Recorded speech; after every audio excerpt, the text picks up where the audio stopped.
الحمدللہ رب العالمین والصلاة والسلام علی رسول الکریم وعلی آلہ واصحابہ اجمعین۔ بخاری شریف کے فضائل میں سے ایک فضیلت کل آپ نے پڑھی کہ قرات فی الشدائد، یعنی مشکلات، حل مشکلات کے لیے بخاری شریف پڑھی جاتی ہے، امت میں یہ رائج ہوئی۔ تو اسی بات کو تیسیر القاری شرح صحیح بخاری کے اندر امام نور الحق دہلوی رحمہ اللہ تعالی نے بھی ذکر کیا۔ امام نور الحق دہلوی حضرت شیخ عبدالحق محدث دہلوی رحمہ اللہ تعالی کے بیٹے ہیں۔ انہوں نے فارسی میں تیسیر القاری شرح صحیح بخاری 4 جلدوں کے اندر جو بڑے سائز کی ہیں لکھی شرح، اس کے اندر انہوں نے یہ لکھا ہے کہ صفحہ نمبر جلد نمبر 1 صفحہ نمبر 5 پر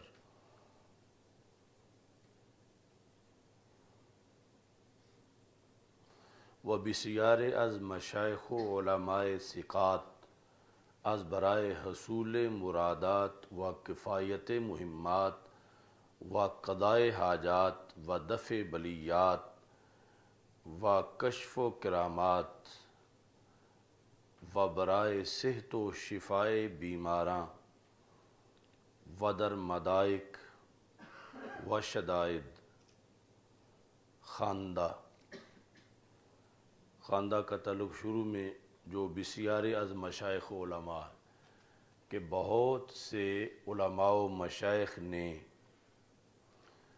حصول مراد کے لیے، نمبر 1 یعنی بخاری شریف پڑھی، ختم بخاری کیا حصول مراد کے لیے۔ دوسرے نمبر پر کفایت مہمات، اہم امور کو مکمل کرنے کے لیے، و قضاء حاجات تیسرے نمبر پر، چوتھے نمبر پہ دفع بلیات بلاؤں کو دفع کرنے کے لیے، و کشف و کرامات یعنی طریقت سلوک کی منازل طے کرنے کے لیے، و برائے صحت و شفائے بیماراں بیماروں کی صحت کے لیے، و در مدائک و شدائد مدائک ہے تنگی کے وقت، جب بندہ معاذ اللہ مصائب میں گھرا ہوا ہو اور ان مصائب سے نکلنا چاہے، و شدائد سخت حالات میں، بسیار از مشایخ خواندہ و بمراد رسیدہ، یعنی یہ بہت سے مشایخ کا معمول رہا ہے کہ انہوں نے مذکورہ مقاصد کے لیے بخاری شریف کو پڑھا اور ان کی مراد پوری ہو گئی، و مقصود خود را دریافتان اور اپنے مقصود کو انہوں نے پایا ہے۔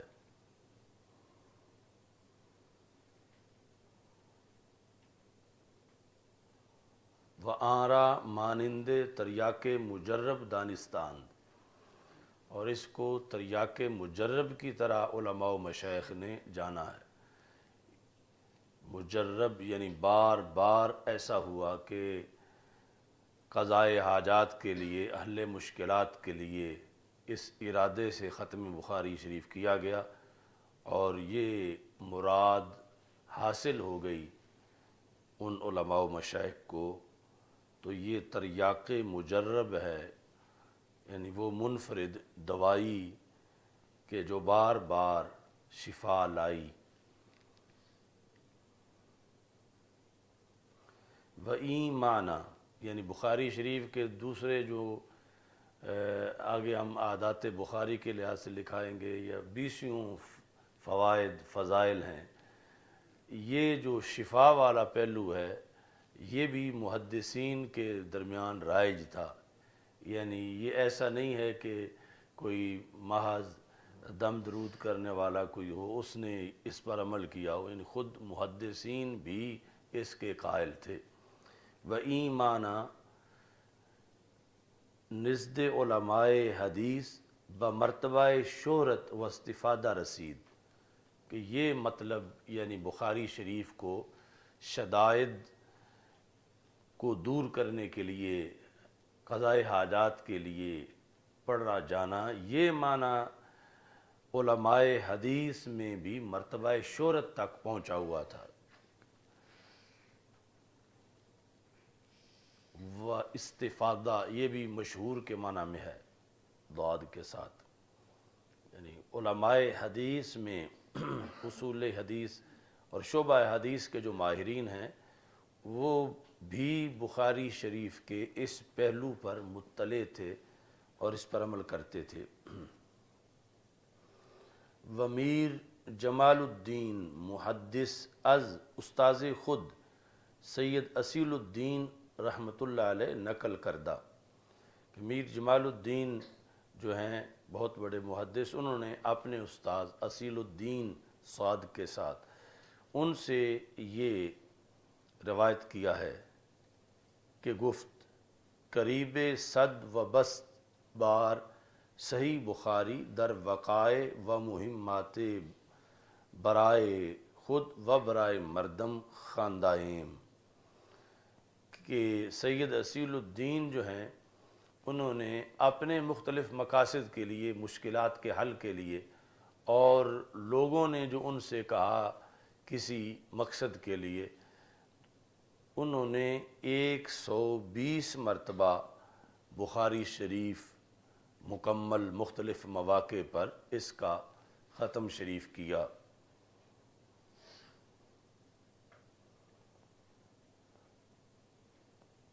جدا جدا مواقع پر کہ کوئی مشکل پیش آئی تو ختم بخاری کیا، پھر مشکل پیش آئی تو ختم بخاری کیا، تو اس طرح 120 مرتبہ ختم بخاری انہوں نے کیا. و بہر نیت کے خواندائیں مقصود حاصل شدہ، کہ جس نیت کے لیے بھی بخاری شریف کا ختم کیا گیا تو وہ مقصد حاصل ہوا.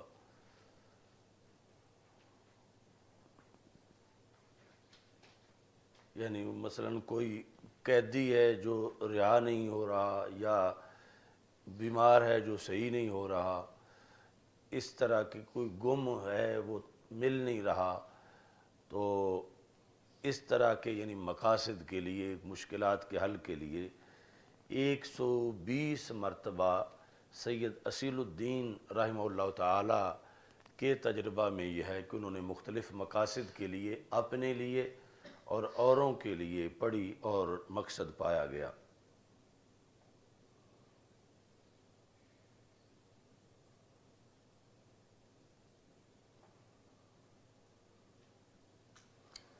و میان علماء ایمانہ بحد شہرت بودا باشد،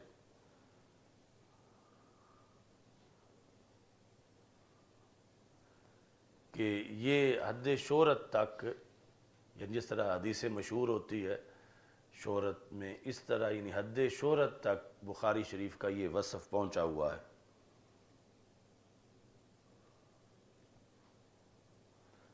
اس کے علاوہ کہتے ہیں وَدَرْ ہر کشتی، کہ جس کشتی کے اندر بخاری شریف کا نسخہ ہو،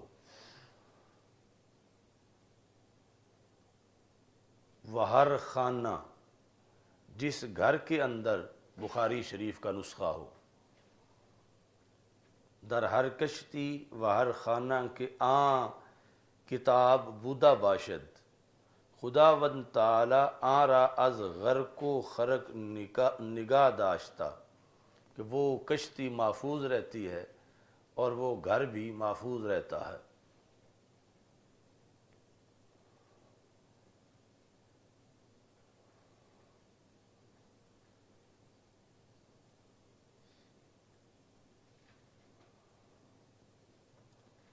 کشتی ڈوبتی نہیں اور اس طرح کا کوئی واقعہ پیش نہیں آتا۔ موجودہ جو یعنی نجدیت وہابیت ہے، بر صغیر کی وہابیت نہیں، جو نجد کی وہابیت ہے، ان کے نزدیک جو فتاویٰ ہیں ان کے، اس میں میں نے پڑھا کہ ایک پوچھا گیا کہ ایک بندہ اپنی بس میں یا گاڑی میں آیت الکرسی کی چھوٹی سی تختی جو ہے وہ لٹکا لیتا ہے کہ تاکہ مجھے برکت ملے، تو اس طرح آیت الکرسی اویزاں کرنا کار کے اندر یا بس کے اندر یہ کیسا ہے؟ تو اس میں انہوں نے لکھا کہ یہ جائز نہیں، اس کا کوئی فائدہ نہیں، کیونکہ یعنی یہ اس طرح لٹکانا صحابہ سے مروی نہیں۔ یعنی وہ بخاری تو بخاری رہی، یعنی قرآن مجید کے بھی اس پہلو سے، اس انداز میں کہ جو عوام میں رائج ہے، اس کو بھی بدعت سمجھتے ہیں اور ناجائز سمجھتے ہیں۔ یعنی ان کے چونکہ بدعت کا جو دائرہ بڑا وسیع ہے، یعنی ان سے پوچھا گیا کہ یہ تلاوت جو ہے، تلاوت جب ختم ہوتی ہے تو قاری صاحب کہتے ہیں صدق اللہ العظیم، تو یہ کیسا ہے؟ انہوں نے کہا یہ بدعت ہے، وَكُلُّ بِدْعَةٍ ضَلَالَةٍ وَكُلُّ ضَلَالَةٍ فِي النَّارِ۔ یعنی یہ صحابہ سے مروی نہیں کہ اس طرح انہوں نے تلاوت کے بعد صدق اللہ العظیم پڑھا ہو۔ تو اس حد تک یعنی ان کے ہاں بدعت جو ہے وہ امت میں رائج ہے کہ ان کے اپنے سارے قاری بھی اس بدعت کا ارتکاب کرتے ہیں۔ اچھا جی، تو یہ تیسیر القاری شرح بخاری، اس سے یہ بات لکھوائی گئی۔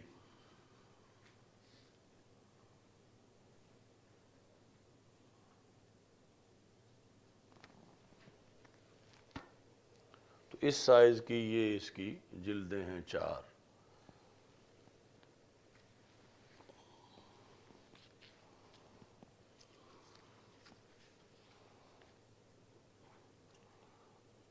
فتح الباری شرح بخاری جو امام ابن حجر عسقلانی کی ہے، اس میں یعنی وہ جو اہم حوالہ جات ہیں اس کے لحاظ سے صفحہ نمبر 14 پر جو جلد نمبر 1 ہے مقدمہ والی، اس میں یہ لکھا ہے ما قرئ فی شدۃ الا فرجت، کہ جس مشکل کے اندر بھی بخاری پڑھی جائے تو وہ مشکل دور ہو جاتی ہے۔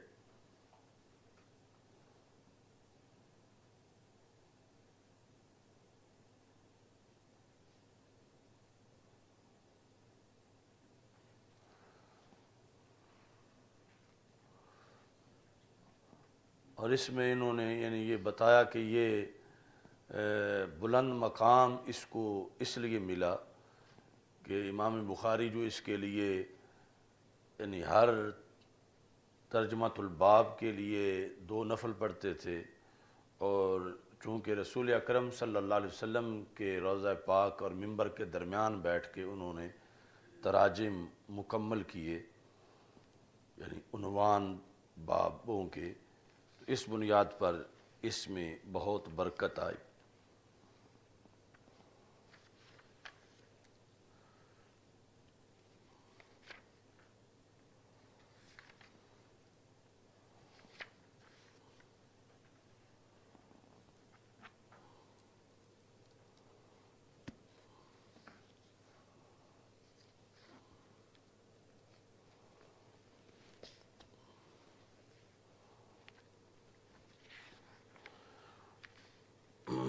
عمدۃ القاری شرح بخاری امام عینی کی،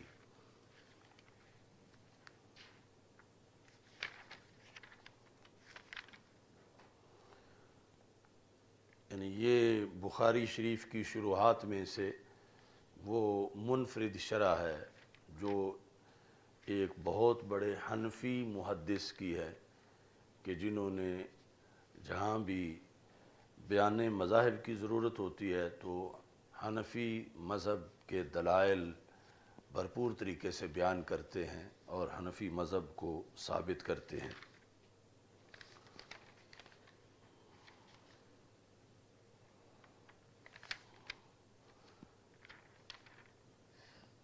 ان کی شرح ہدایہ پر بھی ہے، کنز پر بھی ہے۔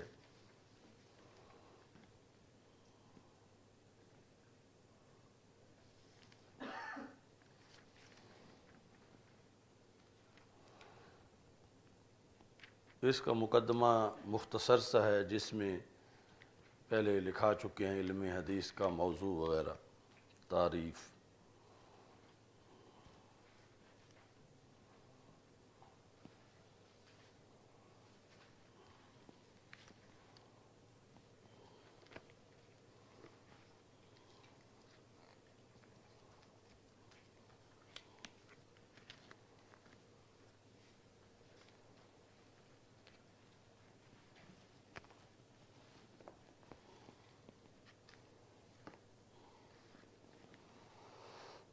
الکوثر الجاری شرح بخاری۔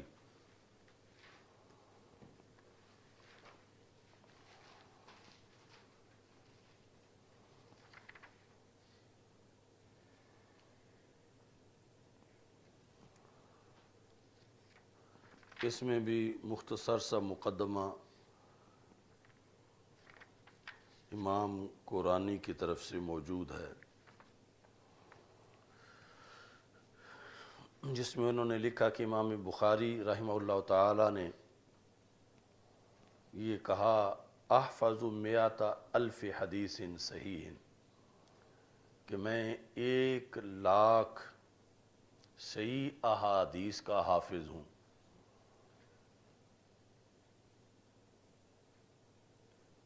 اب یہ جو انہوں نے کہا تھا کہ بخاری میں نے مزید نہیں لکھی تاکہ لمبی نہ ہو جائے، تو اگر 1,00,000 لکھتے تو پھر کتنی جلدیں بن جاتی، تو یہ جو تقریباً 6,000 کے قریب اس میں آئیں، تو یہ اس 1,00,000 صحیح میں سے پھر انہوں نے آگے مزید منتخب کر کے لکھی۔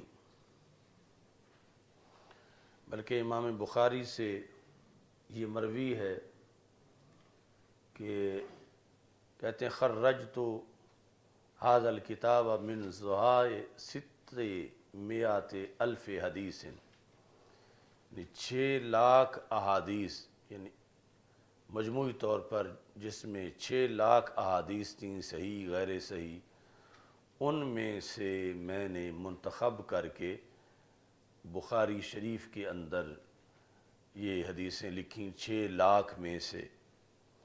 یعنی وہ جو 1,00,000 کا ذکر کیا وہ تو ہے کہ 1,00,000 صحیح میں سے، تو 6,00,000 مطلقاً احادیث، یعنی اتنی زیادہ امام بخاری رحمہ اللہ تعالی نے اکٹھی کی ہوئی تھیں۔ اور یہاں بھی ہے لم یدع فی کتابی حدیثا الا اغتسل قبلہ وصلی رکعتین، وہ حوالہ جو متعدد ماخذ سے لکھوا چکے ہیں۔ یہاں تھوڑا سا اضافہ ہے کہ وہ جو غسل کرتے تھے وہ کس پانی کے ساتھ تھا، کہتے ہیں وَكَانَ الِاغْتِسَالُ بِمَاءِ زَمْزَم، کہ زمزم کے پانی کے ساتھ غسل کرتے تھے، اور جو 2 رکعتیں پڑھتے تھے وہ کہاں، وَالصَّلَاةُ خَلْفَ الْمَقَامِ، تو مقام ابراہیم کے پیچھے کھڑے ہو کر، یعنی سامنے مقام ابراہیم ہو اور آگے کعبۃ اللہ ہو۔ اس طرح انہوں نے 2 رکعت نفل پڑھے ہر حدیث کے لیے۔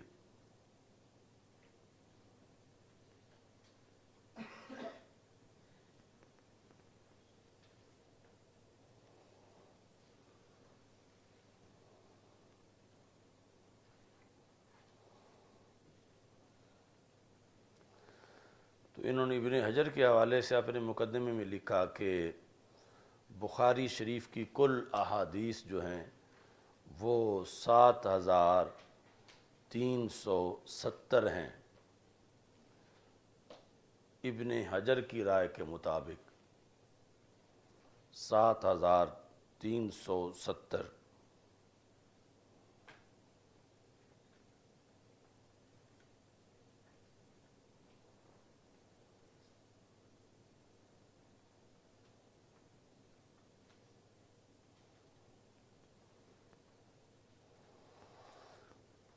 ان میں سے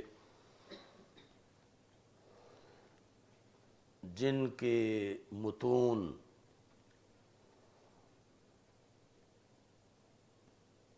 سند متصل سے بیان کیے گئے اور بغیر تکرار کے جو بیان کی گئیں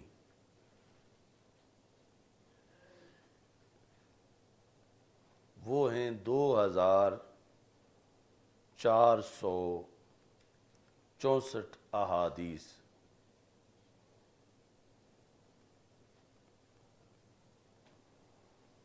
اور جو تعلیقات ہیں کہ جن کی ساتھ سند ذکر نہیں کی گئی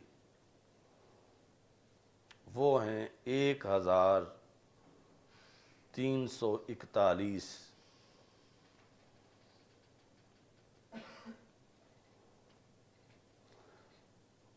اور متابعات جو ہیں وہ تقریباً 344 ہیں۔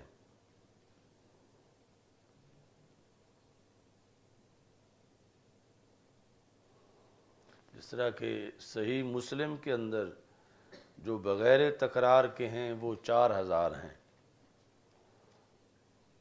اور جو مجموعی طور پر بار بار آئی ہیں ان سب کے سمیت مسلم شریف میں 12000 ہیں۔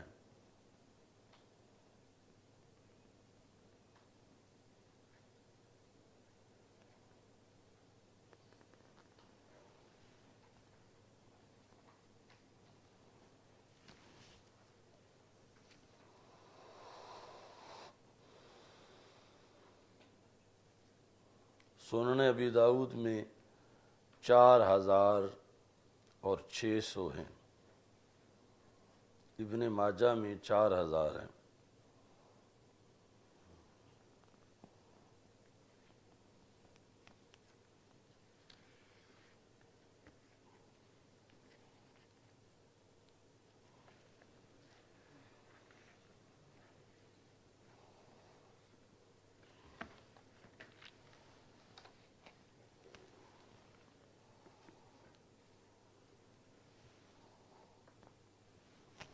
تحفۃ الباری شرح صحیح بخاری، امام ابو یحییٰ زکریا بن محمد انصاری، متوفی 926 ہجری۔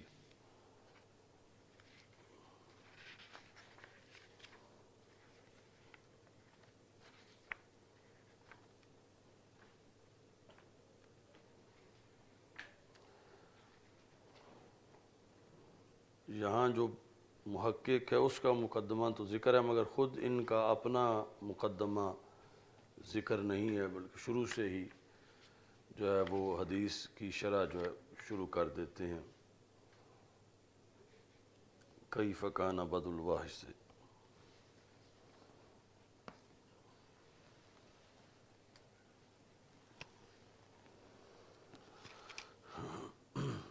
اللامع الصبیح شرح جامع الصحیح، امام شمس الدین برماوی۔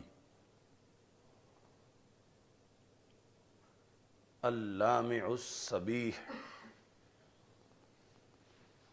صبح سے۔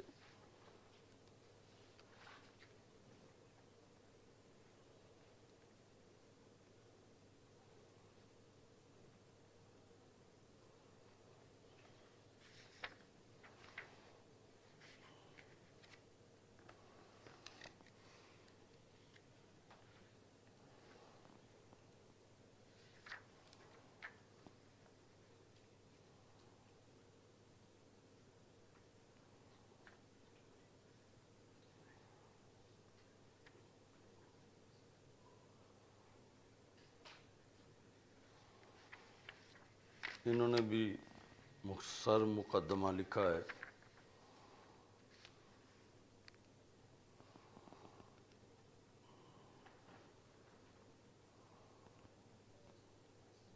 اس میں دیگر متون اور بخاری کی شروحات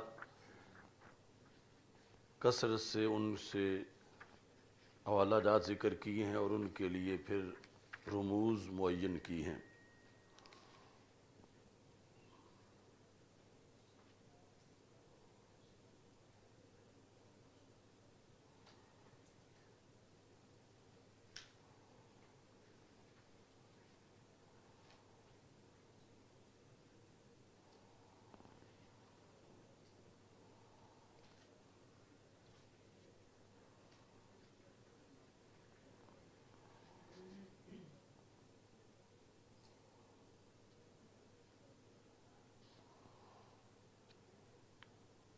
اور مقدمہ کے اندر ہی جو تراجم ابواب ہیں، تو ابواب کی ترتیب کی حکمتیں بیان کی ہیں بخاری شریف کے ابواب کی۔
تو فتح الباری کے نام سے دو شرح ہیں بخاری کی، ایک تو یہ نہایت مفصل شرح جو امام ابن حجر اسقلانی کی ہے اور بہت زیادہ مشہور ہے،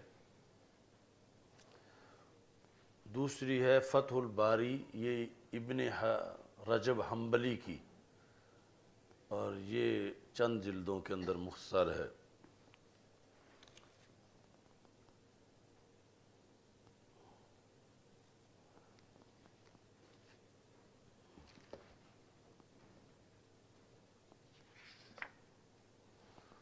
اور یہ فتح الباری دوسری سے مقدم ہے، یعنی زمانے کے لحاظ سے پہلے یہ لکھی گئی فتح الباری ابن رجب حنبلی کی، اور بعد میں فتح الباری ابن حجر اسقلانی کی لکھی گئی۔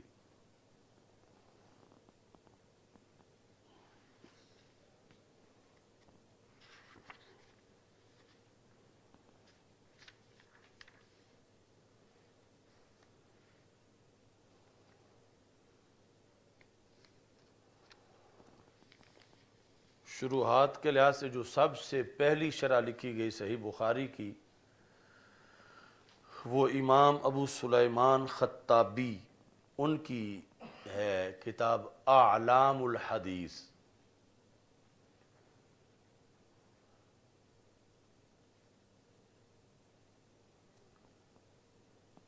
اعلام الحدیث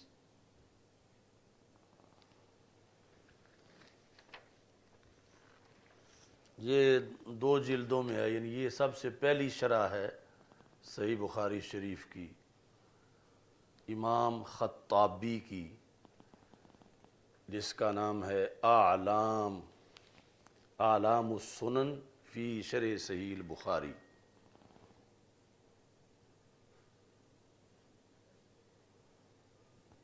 نام جو اس کے اوپر چھپا ہوا ہے وہ یہ اعلام السنن فی شرح صحیح البخاری۔ اس کے مصنف جو ہیں ان کا وصال 388 ہجری میں ہے۔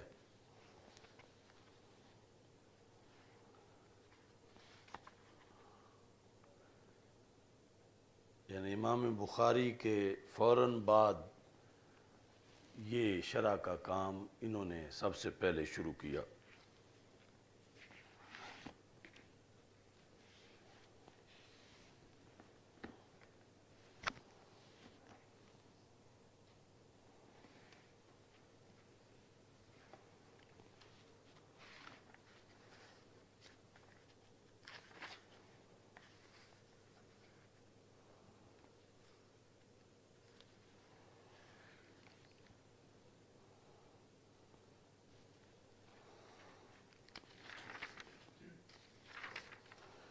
انہوں نے شروع میں یعنی 4 صفحے کا مقدمہ لکھا۔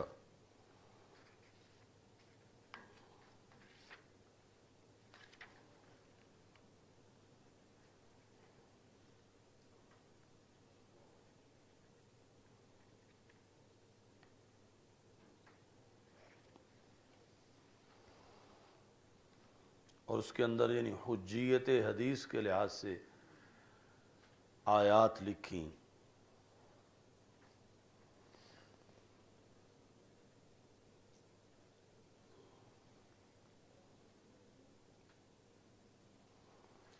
من یطیع الرسول فقد اطاع اللہ وما ینطق عن الہوی ان هو الا وحی یوحی، اور تیسری آیت فلا وربک لا یؤمنون حتی یحکموک فیما شجر بینہم۔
ابھی مزید کچھ شروحات کا تبصرہ باقی ہے۔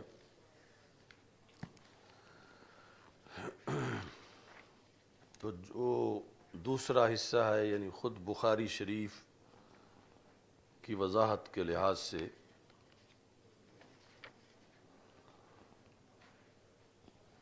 تو ان میں اہم چیز ہے یعنی تراجم صحیح بخاری، تراجم جو عنوان ہوتا ہے اوپر لکھا ہوا،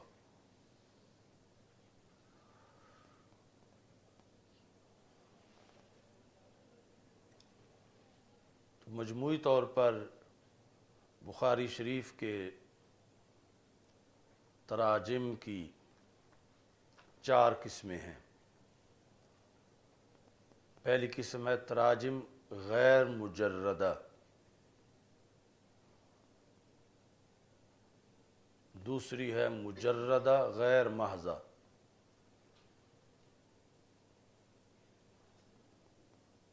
تیسری ہے مجردہ محضہ سوریہ،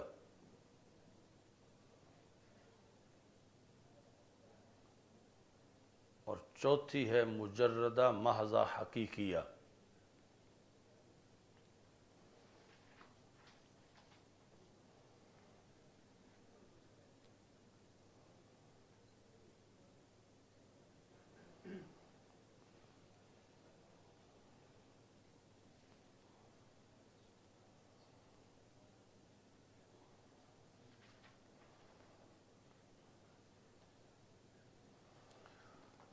اس کی وجہ سر یہ ہے کہ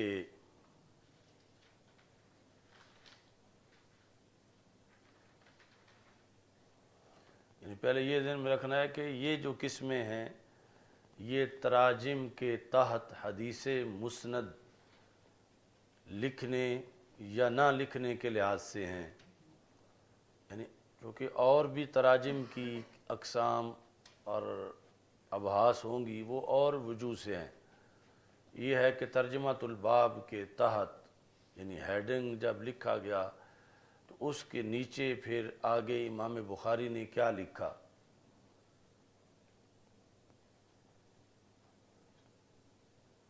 تو وجہ اثر یہ ہے کہ تراجم کے تحت حدیث مسند مرفوع مذکور ہوگی یا نہیں ہوگی۔ تراجم کے تحت حدیث مسند مرفوع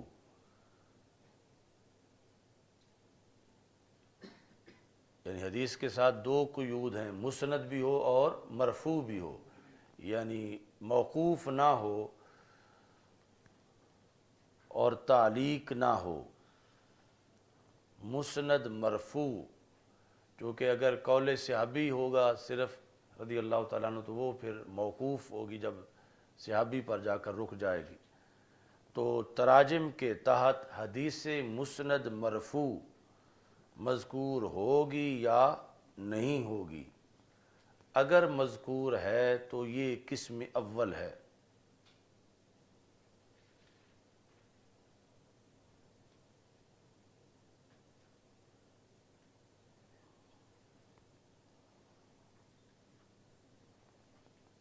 یعنی اگر مذکور ہے، کیا مذکور ہے؟ حدیث مسند مرفوع۔ اور اگر مذکور نہیں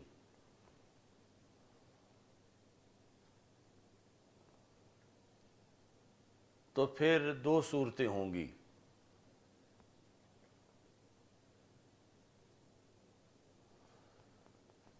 کہ حدیث مسند کی بجائے کوئی آیت کریمہ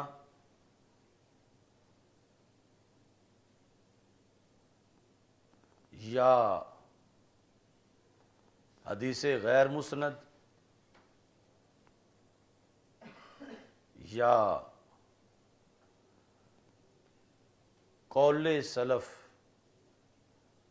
مذکور ہوگا یا نہیں ہوگا۔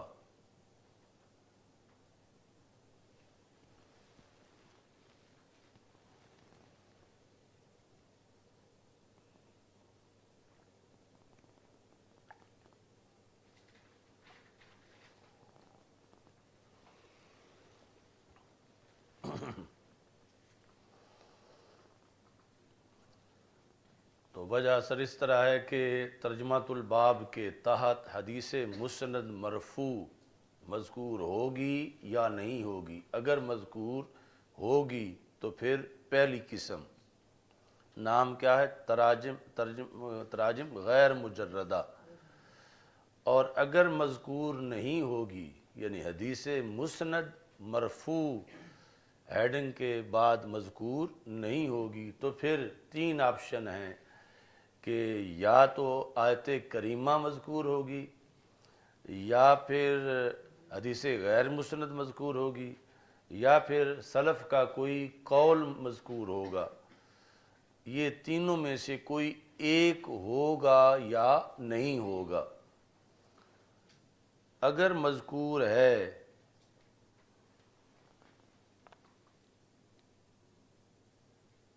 تو قسم دوم یعنی مجردہ غیر محضہ۔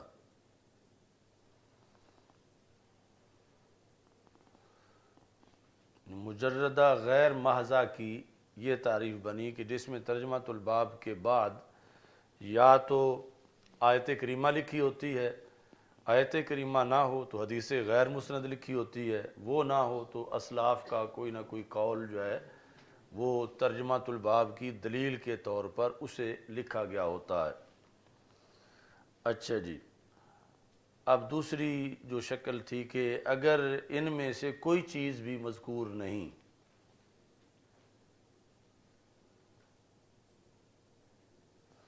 تو پھر دیکھیں گے کہ خود ترجمات الباب کوئی آیت قرآنیہ ہوگی یا نہیں ہوگی۔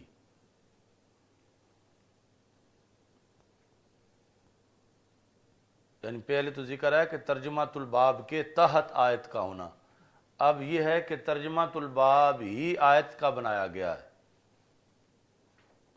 مثلا باب ان اللہ مع الصابرین یہ بنایا جائے تو اب آیت کو ہی ترجمات الباب بنا دیا گیا ہے۔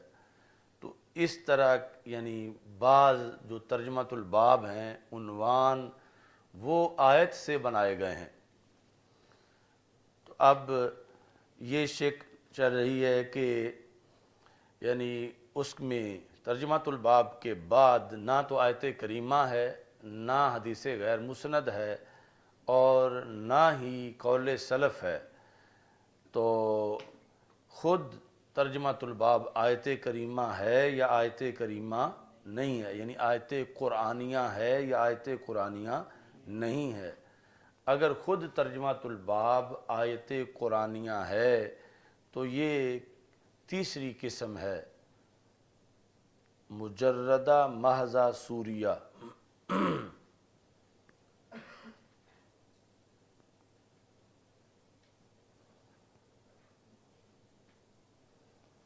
اور اگر یہ بھی نہیں تو پھر وہ چوتھی قسم ہے،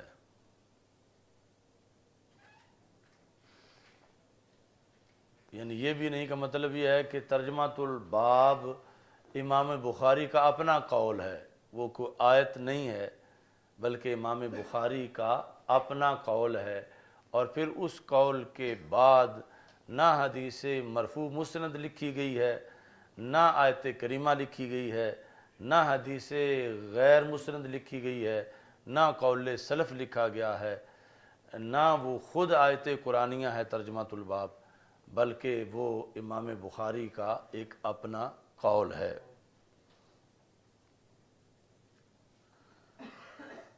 تو یہ اچھی طرح آپ نے یاد کرنا۔ کل پھر اس کی مثالیں، یہ جو نسخہ آپ کے پاس صحیح بخاری کا موجود ہے اس میں سے کل اس کی مثالیں جو ہیں وہ دکھائیں گے کہ اس طرح یعنی یہ جو قانون ہے اس کا اجراء بخاری شریف کی حدیثوں کے لحاظ سے انشاءاللہ کل کے سبق میں کریں گے۔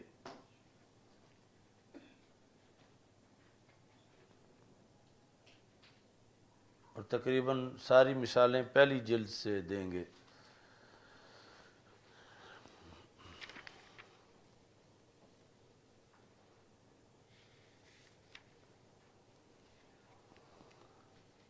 اب ہیں تعلیقات بخاری۔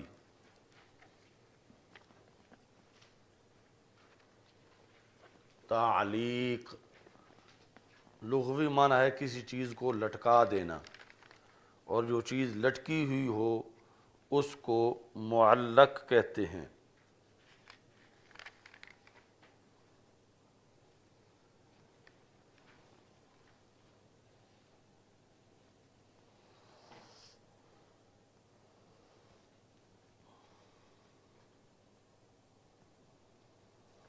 تو امام بخاری رحمۃ اللہ علیہ نے صحیح بخاری کے اندر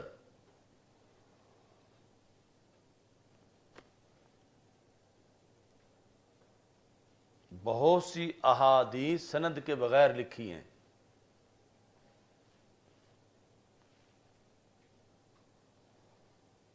جس طرح پہلے مجموعی تعداد کے لحاظ سے ذکر کیا ہے، اور ایسے ہی بہت سے اقوال صحابہ رضی اللہ تعالی عنہم بھی سند کے بغیر لکھے ہیں۔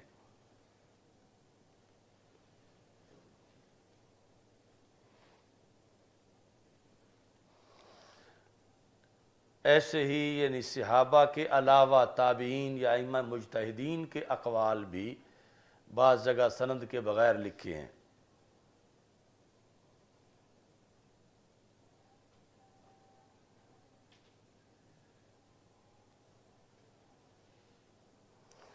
تو یہ سب تعلیقات بخاری ہیں۔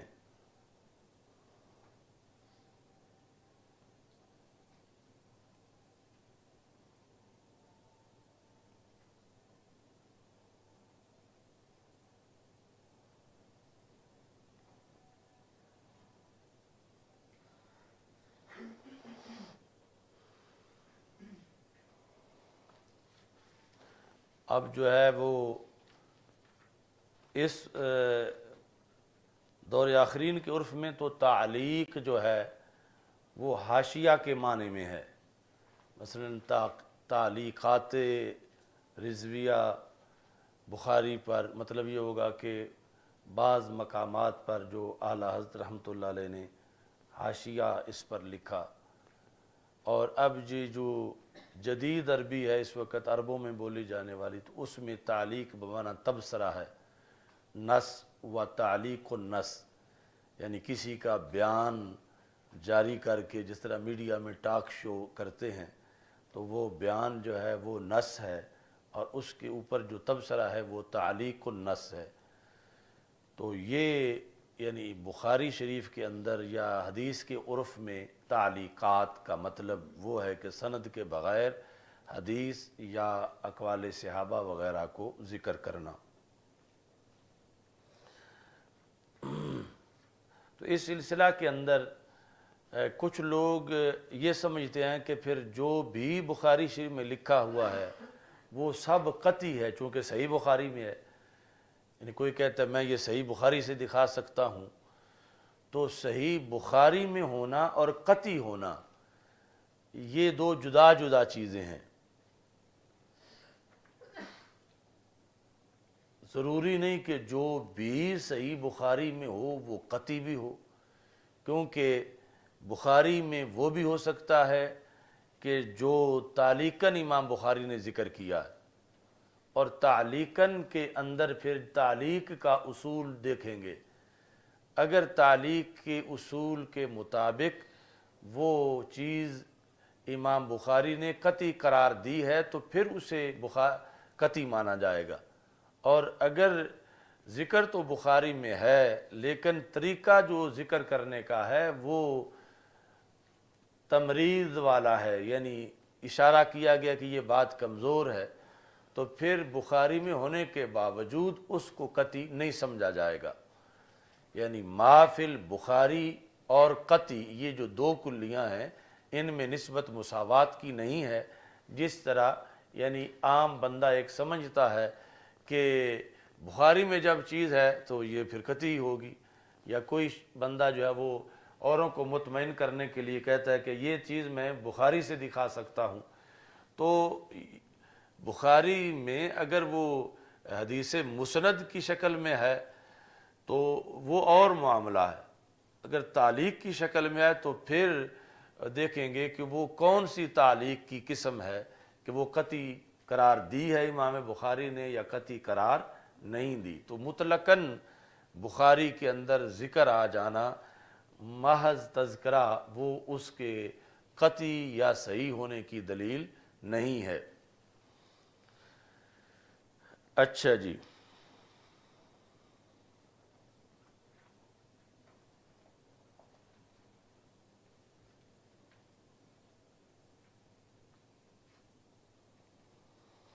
تو جو اصول یہ ہے تعلیقات کا کہ دیکھیں گے کہ امام بخاری رحمہ اللہ تعالیٰ نے اس کو صیغہ جزم کے ساتھ ذکر کیا ہے یا صیغہ تمرید کے ساتھ ذکر کیا ہے. صیغہ جزم،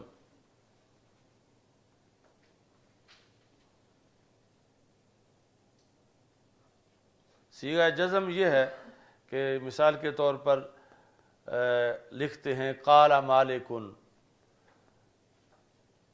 یا قال سیدنا عمر رضی اللہ تعالیٰ عنہ، تو یہ قال معلوم کا صیغہ ہے اور ساتھ فاعل معلوم ہے، یہ صیغہ جزم ہے. یا روا کا لفظ آتا ہے معلوم کا، تو یہ صیغہ جزم ہے. تو اس میں امام بخاری اس کی ذمہ داری اٹھا رہے ہیں، یعنی اس پر صحت کا حکم لگایا جائے گا کہ امام بخاری نے لکھتے وقت خود ہی اس کے بارے میں، اس بات کے بارے میں خدشے کا اظہار نہیں کیا کہ فاعل کو ذکر ہی نہ کرتے، بلکہ ذکر کیا ہے تو یہ صیغہ جزم ہے. اگرچہ سند ذکر نہیں ہے تو یہ بات قطعی ہے. اور جو صیغہ تمریض سے ہو، تمریض یعنی مرض، تمریض، تضعیف، جس طرح کے کیلا یا رویہ،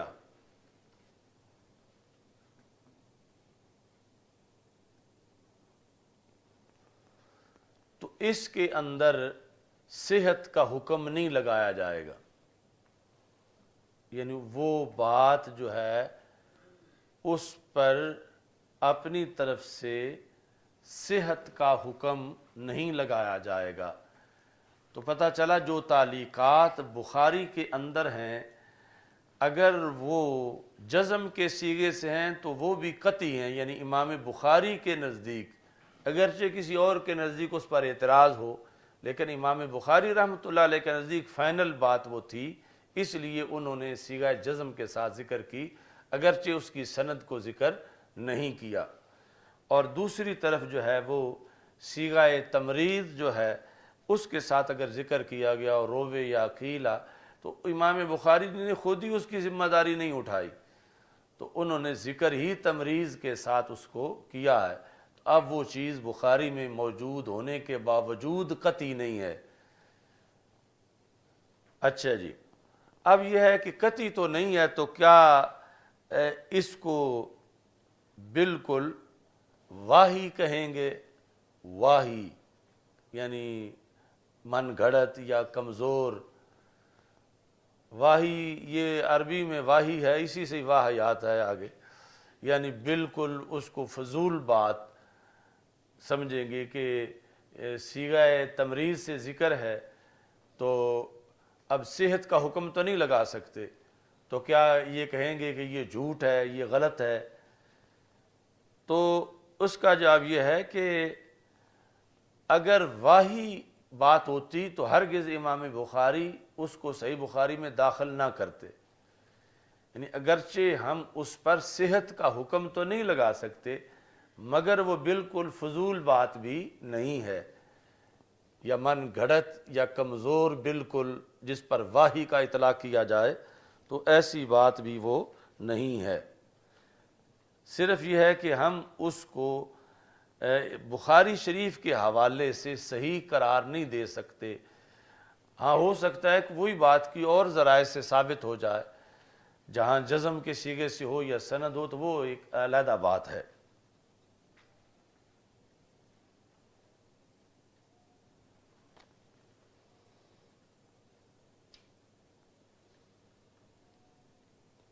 اب اس پر اعتراض ہوتا ہے کہ آپ نے بار بار یہ کہا ہے کہ امام بخاری کا یہ قول ہے کہ ما ادخلت فی کتابی الا ما صح، کہ میں نے اس میں جو بھی داخل کیا ہے وہی کیا ہے جو صحیح ہو۔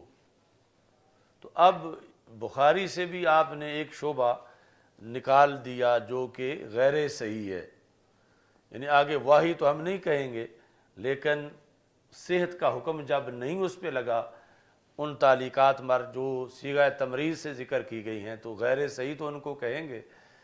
تو جب کہ امام بخاری تو بار بار کلمات حصر سے یہ ذکر کرتے رہے کہ میں نے جو صحیح تھیں وہ صرف ذکر کیں اور بہت سی صحیح میں نے ترک کر دیں طوالت کے خوف سے۔ تو اب یہ ہے کہ آپ نے یہ کہا کہ جو تعلیقات صیغہ جزم سے مروی نہیں ہیں ان پر صحت کا حکم نہیں لگایا جا سکتا۔ تو اس کا جواب یہ ہے کہ یہ جو امام بخاری کا قول ہے کہ ما ادخلت فی الجامع الا ما صح، اس کا تعلق مسند کے ساتھ ہے۔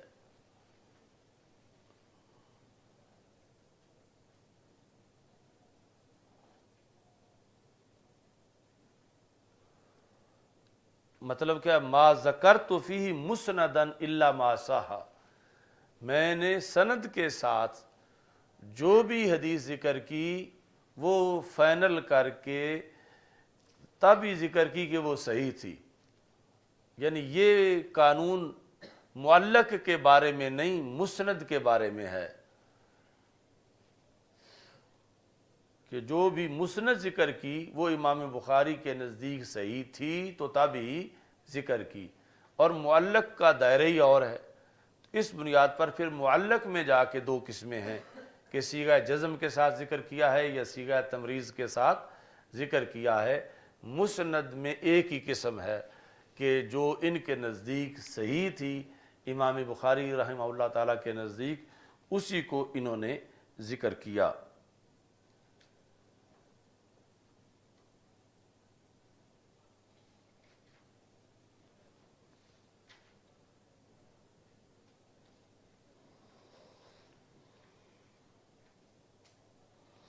امام قرطبی جو ہیں ان کا ایک اپنا موقف ہے بخاری شریف کی تعلیقات کے بارے میں۔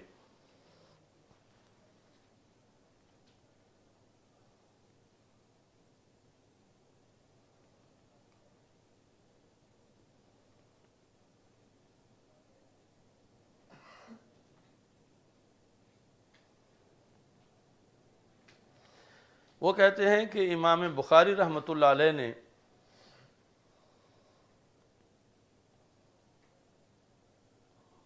اپنی کتاب کے اندر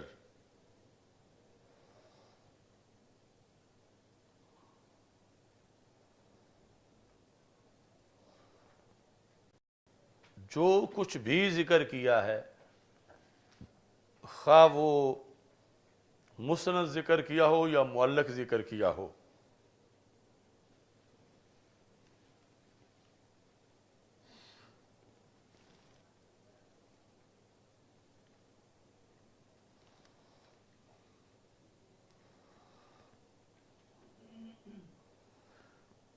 وہ صحیح بھی تھا اور اس کی سند بھی تھی۔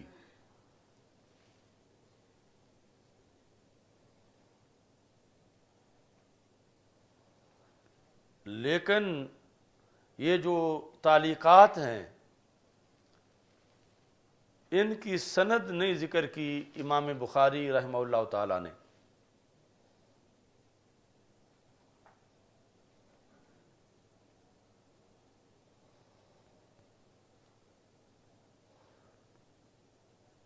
اور یہاں سے بھی تعلیقات سے مراد وہ جزم والی ہی مراد لینی چاہیے، اگرچہ انہوں نے ذکر نہیں کیا۔ تو یہ یعنی کس لیے یہاں سند ذکر نہیں کی جبکہ سند امام بخاری کو معلوم تھی اور یہ بات قطعی تھی ان کے نزدیک، جو انہوں نے صیغہ جزم سے تعلیقاً بیان کی، سند بھی تھی، تو ذکر پھر کیوں نہیں کی؟ تو امام قرطبی کہتے ہیں کہ ایک ہے وہ صحیح جو امام بخاری کی شرط پہ صحیح ہو،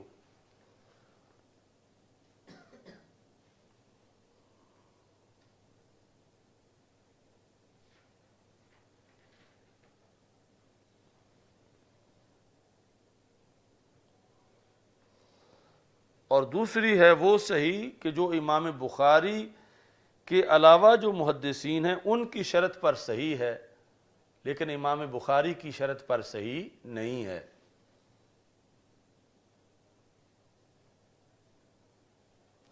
تو سند ذکر نہ کر کے امام بخاری نے یہ فرق واضح کیا کہ اگرچہ باقی تو اس کو صحیح مانتے ہیں مگر میری شرط کے مطابق یہ صحیح نہیں تھی، اس واسطے میں نے سند کا ذکر نہیں کیا، باقی یعنی بات جو ہے وہ قطعی تھی تو اس کو صیغہ جزم کے ساتھ ذکر کر دیا۔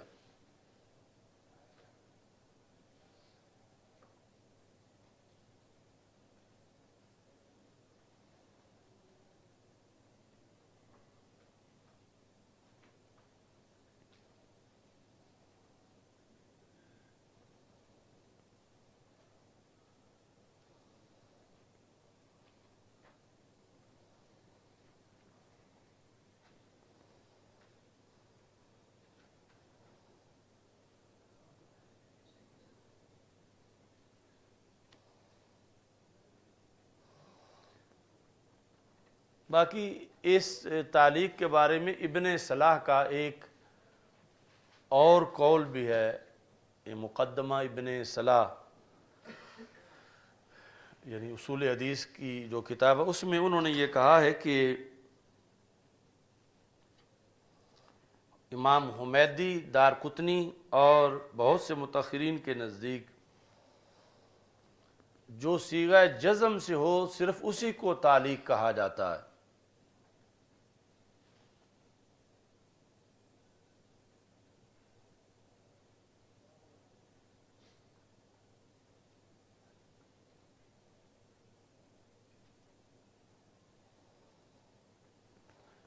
اور اس میں یہ ہوتا ہے کہ سند کے آغاز میں سے ایک یا زیادہ راوی ذکر نہ کیے گئے ہوں۔ سند کے آغاز میں سے ایک یا زیادہ، یعنی امام بخاری مثلا اپنے استاذ کا ذکر نہ کریں یا استاذ کے استاذ کا ذکر نہ کریں، تو سند کے شروع میں سے ایک یا زیادہ راویوں کو ذکر نہ کیا گیا ہو تو متأخرین کے نزدیک تب اسے تعلیق کہتے ہیں کہ صیغہ بھی تمریز کا نہ ہو، صیغہ جزم کا ہو، اور انقطاع جو ہے وہ سند کے شروع کے اندر ہو۔ اور اگر ایسا نہ ہو تو وہ تعلیق نہیں کہلاتی۔ ایسا نہ ہو میں یہ ہے کہ اگر سند کے درمیان میں سے انقطاع ہو یا سند کے آخر میں انقطاع ہو یا صیغہ ہی تمریز کا ہو، جزم کا نہ ہو، تو ابن صلاح نے کہا کہ یہ امام حمیدی دارقطنی اور متأخرین کی ایک جماعت کے نزدیک اسے تعلیق کہتے ہی نہیں۔ یعنی پہلے تو سب سے پہلے یہ بتایا جو واضح پالیسی ہے کہ بخاری شریف کے اندر دیکھیں گے کہ ذکر صیغہ جزم کے ساتھ ہے تعلیق کا یا صیغہ تمریز کے ساتھ ہے۔ صیغہ جزم کے ساتھ ہے تو پھر صحیح ہے، صیغہ تمریز کے ساتھ ہے تو پھر صحیح نہیں ہے، لیکن بالکل واہی بھی نہیں ہے۔ اور انہوں نے کہا کہ اسے جو تعلیق کہیں گے تو اس کے لیے یہ شرط ہے کہ صیغہ بھی جزم کا ہو اور انقطاع بھی سند کے شروع میں ہو۔ اگر سند کے وسط میں انقطاع ہو یا آخر میں انقطاع ہو یا صیغہ تمریز کا ہو تو ان سب کو تعلیق نہیں کہتے۔ یہ حمیدی اور دارقطنی اور متأخرین کی ایک جماعت کا یہ قول ہے۔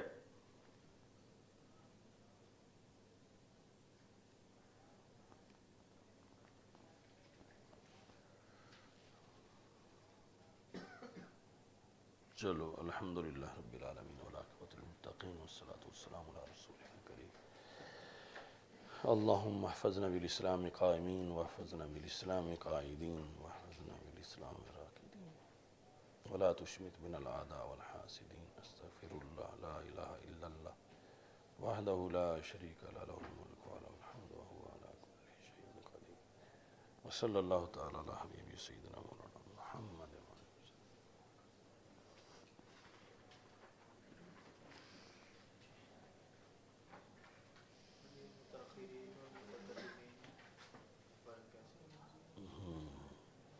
یہ فرق جو ہے وہ یعنی کثرت مطالعہ سے ہی چل سکتا ہے۔ ویسے ہی جو شرح بقایا کے اندر جو مقدمہ ہے وہاں فقہا کے لحاظ سے انہوں نے کچھ سالوں کی تعیین کی ہے، تو اسی پر پھر جو ہے وہ محدثین کو بھی قیاس کیا جا سکتا ہے۔ بند کر دے سائیں۔